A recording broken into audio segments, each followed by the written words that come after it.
গোবিন্দপুর গ্রামে সব পেশার মানুষেরা খুব সুখে বসবাস করে। কেউ শিক্ষক, কেউ মাছ বিক্রেতা, কেউ মিষ্টান্ন প্রস্তুতকারক, কিন্তু কারোর মধ্যেই কোনো ভেদাভেদ নেই। হাকিম, ফজল, আলম এরা মুরগির প্রতিপালন করে। তাদের নিজেদের খামার আছে, সেখানেই প্রতিপালিত হয় মুরগিরা। ডিমের গুণগত মান খুবই উন্নত। তারা রোজ হাটে ডিম বেচতে আসে, কিন্তু সেদিন হাটে যেতে ওদের একটু দেরি হয়ে যায়। ভাই ফাজাল, আজ তো কোনো খরিদ্দার এলো না রে। আমিও তাই ভাবছি, অন্যদিন তো এই সময় অধিকাংশ ডিম বিক্রি হয়ে যায়। তবে কি আজ দেরি হলো বলে ডিম বিক্রি হচ্ছে না? হ্যাঁ, বুঝতে পারছি না কারণটা। আজ মনে হয় আমাদের খালি হাতেই বাড়ি ফিরতে হবে। আরে ও নিত্যানন্দ দা, ডিম নেবেন না আজকে? ডিম নেবেন না আজকে? নিয়েছি ডিম, তবে এমন ছোট ছোট নয়, বড় বড় ডিম, বুঝলে? বড় বড় ডিম নিয়েছে মানে? আমরা তো কিছুক্ষণ আগে এলাম, উনি আমাদের থেকে কেনেননি, অথচ ডিম পেলেন কোথায় সেটাই তো। তবে কি আমাদের দোকান বন্ধ দেখে অন্য কোথাও ডিম কিনলেন উনি? আর তো এখানে কেউ ডিম বিক্রি করে না। ডিম নিতে হলে পাশের গ্রামে যেতে হবে। কি জানি বাবা, থাক, আর যখন কিছু বিক্রি বাটা হচ্ছে না তখন আর বেকার বসে থেকে লাভ নেই। চল আমরা বরং ফিরে যাই। পটল দক্ষিণের সোনার গ্রামের বাসিন্দা। আগে কিছু ব্যবসা করেছিল, তবে সাফল্যের মুখ দেখেনি বলে এখন ডিমের ব্যবসা করছে। পরিবার বলতে আছে স্ত্রী, যার নাম মালা। বুঝলে মালা, আজ কিন্তু এই নতুন হাটে ভালোই বিক্রি বাটা হয়েছে। ভাবছি এবার থেকে গোবিন্দপুরে ডিম বিক্রি করব। আজ না হয় বিক্রি হলো, কিন্তু অন্যদিনও হবে এমন তো কোনো কথা নেই। আর ধরো যদি ওখানকার ব্যবসায়ীরা তোমায় বিক্রি করতে না দেয়, তাহলে যে আমাদের বড়লোক হওয়ার স্বপ্ন অধরা থেকে যাবে গো। ব্যবসা করতে দেবে না মানে? এত বড় বড় ডিম, তাও 2 টাকা জোড়ায় আমি দিচ্ছি। আর অন্য ডিমের ব্যবসায়ীরা তো ছোট ছোট ডিম দেয়, তাও প্রতিটার দাম রেখেছে 3 টাকা। লোকে কম দামে বড় জিনিস পেলে আর বেশি দাম দিয়ে ছোট জিনিস কিনবে না। ব্যাস, তাহলে তো কেল্লা ফতে। আমাদের বড়লোক হওয়া আটকায় কে? যাই, মুরগিগুলোকে ওদের আসল খাবার দিয়ে আসি। কালকে আবার গোবিন্দপুরের হাটে বড় বড় ডিম বিক্রি করতে নিয়ে যেতে হবে তো।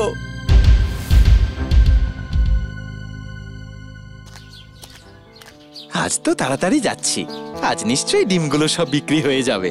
আমিও তাই আশা রাখি। আরে একদিন হয়নি বলে কি কোনোদিনও হবে না নাকি? আরে ও নিত্যানন্দ দা, আজ এত তাড়া কেন গো? আরে তাড়া থাকবে না, ডিম নেব ভাই, ডিম নেব, বড় বড় ডিম। এরকম ছোট ছোট ডিম নয়। যদি বাকিরা সবাই আগে গিয়ে সব ডিম কিনে ফেলে, তখন আমি তো দেরিতে পৌঁছে কিছুই পাবো না। তাই তাড়াতাড়ি যাচ্ছি, বুঝলে? বড় বড় ডিম মানে কি বলছেন আপনি? এসো এসো আমার সাথে, নিজের চোখেই দেখবে। চলো তো দেখি উনি কি বলছেন।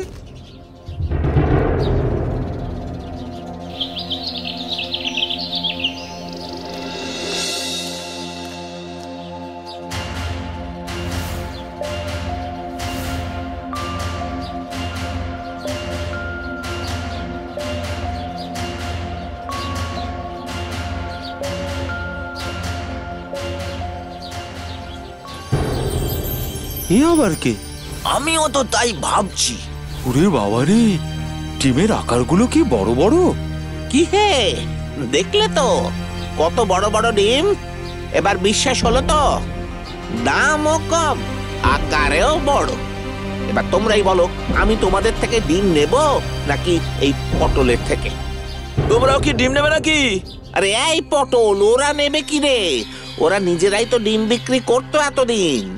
কাল তুমি আসার পর আর ওদের দোকান থেকে ডিম কিনছি না বলে ওরা কারণ জানতে চাইলো, তাই ওদের তোমার দোকানে নিয়ে এলাম।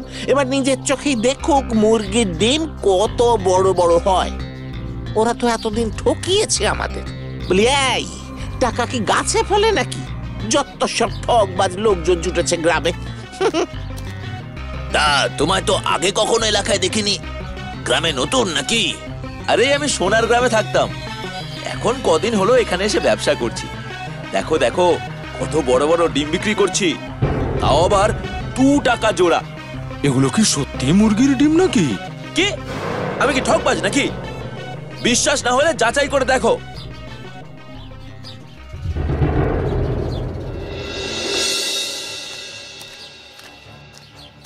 আচ্ছা, এই পটল কোত্থেকে এত বড় বড় ডিম নিয়ে আসছে?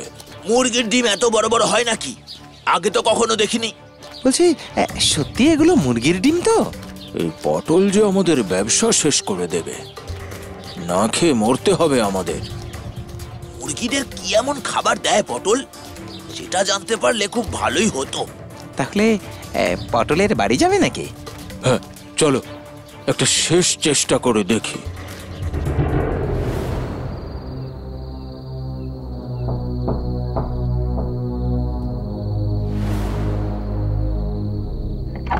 আরে তোমরা এসো এসো, হঠাৎ কি মনে করে? না মানে তুমি মুরগিকে কি খেতে দাও বলো দেখিনি। আসলে আমরা সেইটা জানার জন্য এসেছিলাম। আমি না, আমার স্ত্রী খেতে দেয়। মালা, মালা, এই এসো তো একবার এদিকে এসো। আমায় ডাকলে কেন? ওনারা জানতে চাইছেন মুরগিকে তুমি কি খেতে দাও। সবাই যা খেতে দেয় তাই দি, ভাত, দানা, জল। আমরাও তো তাই খেতে দিই, কিন্তু এত বড় বড় ডিম তো হয় না।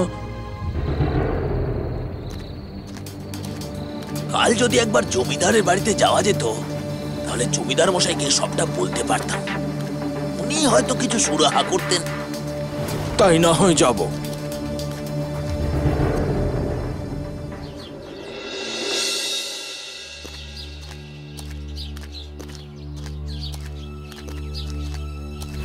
প্রণাম জমিদার মশাই, আপনার কাছে আমরা একটা অনুরোধ নিয়ে এসেছি।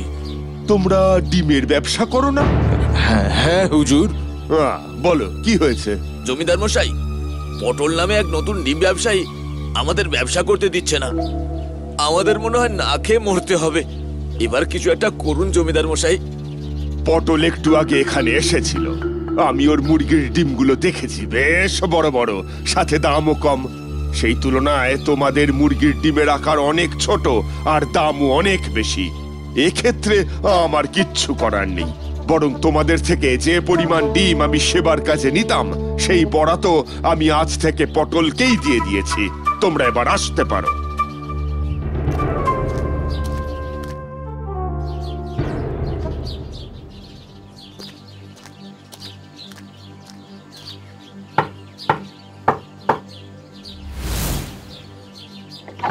আরে কৃষ, তুমি? দাদা আপনি? আরে বলো না ভাই, আমরা দুদিন ছিলাম না, এই মাত্র ফিরলাম। এদিকে বাড়িতে কোনো আনাজপাতি কিছুই নেই, তাই গিন্নি বলল তোমাদের কাছ থেকে কয়েকটা ডিম নিয়ে যেতে। রাতে ভাত আর ডিম সেদ্ধ খেয়ে নেব, কাল সকালে উঠে হাটে যাব। কি ব্যাপার, আপনি আমাদের কাছ থেকে ডিম কিনতে এলেন, পটলের কাছে যাননি?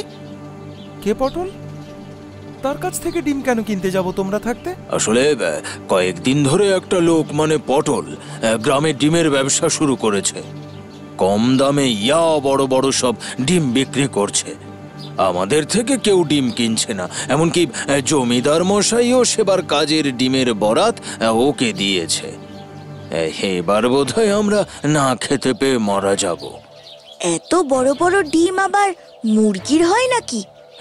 দেখে আমরাও অবাক হয়ে গিয়েছিলাম, কিন্তু কি খেতে দেয় জিজ্ঞাসা করতে বলল আমরা নাকি যা খেতে দিই ওরাও তাই দেয়।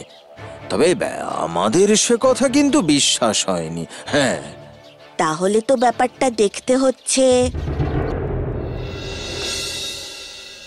আলাম কাকুর বলা ঠিকানা অনুযায়ী ওইটাই পটলের বাড়ি। লুকিয়ে দেখি ওখানে হয়টা কি। আরে ওই শিশিতে লাল রঙের তরল পদার্থটা কি?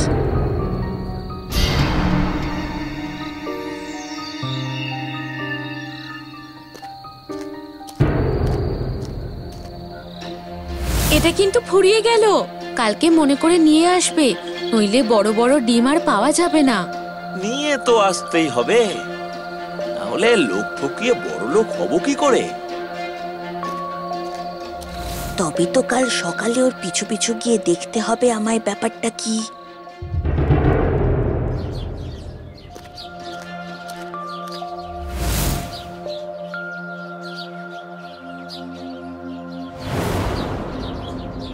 এবার থেকে একটু বেশি করে মিশিয়ে খেতে দিতে হবে ওদেরকে, যাতে আরো বড় বড় ডিম হয়, বুঝলে? এখন আসি। জমিদার মশাই, জরুরি দরকার আছে। কি ব্যাপার, কি হয়েছে? আপনি আমার সাথে এখনই চলুন পটলের বাড়িতে। ও বিষাক্ত রাসায়নিক ব্যবহার করে অত বড় ডিম বিক্রি করছে। সে কি? আমি তো কালকেই ওকে সেবার কাজের বরাতে দিলাম।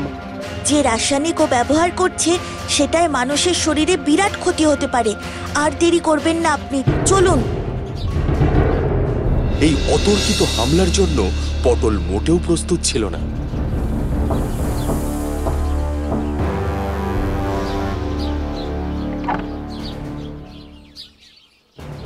পটল, আজ তোমার খেলা শেষ। এ কি জমিদার মশাই, আপনি? তুমি যে লাল রাসায়নিক মিশিয়ে মুরগিদের খাওয়াও, সেই খবর আমরা জানতে পেরেছি। পটল, তোমায় বিশ্বাস করেছিলাম আমি। ছি ছি ছি ছি ছি ছি, তোমার ক্ষমা নেই। না না না না না, আমি এমন কোনো রাসায়নিক দ্রব্য মেশাই না। আমি নিজের চোখে আজকে দেখেছি তুমি একজনের থেকে লাল রঙের একটা রাসায়নিক কিনেছো। সেই লোকটাকে গ্রামবাসীরা ইতিমধ্যে পাকড়াও করেছে। ক্ষমা করুন জমিদার মশাই। বন্দি করে নাও পটল আর মালাকে, ওদের জায়গা কারাগারে।